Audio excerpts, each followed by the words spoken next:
cha Igbo mmanụ Igbo rienu Igbo kwezuonu ọ dị mma ọ ka bụkwa isi mbido telivishọn ka ị nọ ugbu a ebe ọ bụla ị nọ chetakwa na ọ bụ n'isi mbido telivishọn bụ ya bụ ejecha ọgwụ na telivishọn. Aha m bụ Chidiebere Ụgbọaja.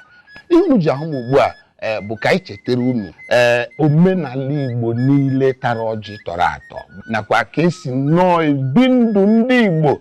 Ọ bụ ya bụ otu n'ime ihe ndị na-eme anyị obi aṅụrị. O nwere ọkwa dị nnukwu mkpa asị m bịa ma nsị ka m gwa gị mgbe na-adịghị anya. Ụbọchị mbụ nke ọnwa Nọvemba afọ 2017 anyị ga-ebido wetewere unu ihe ọhụrụ ọdịnala pụrụ iche. Ana m asị ihe gbasara omenala Igbo, egwu ọhụrụ, ejije ọhụrụ ma ndị ntụziaka ọhụrụ, ihe niile eji mara ndị Igbo niile. Isi mbido telivishọn na-eyiri nnọọ uwe ọhụrụ kparara ndị bido n'ụbọchị mbụ nke ọnwa Nọvemba afọ 2017. Ọ bụ otu unu ga-esi na-ahụ ya.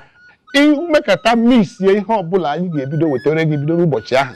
Dakwa mbụ gaa ugbu a gaa gbanye ihe onyonyo TV gị na isi mbido telivishọn kpọmkwem ma hapụ ya ebe ahụ. Emesakwala ya aka ọ bụ chanel 172 nke Star Times. Ọ bụ naanị isi mbido telivishọn bụ ya bụ telivishọn ị ga na-elekiri.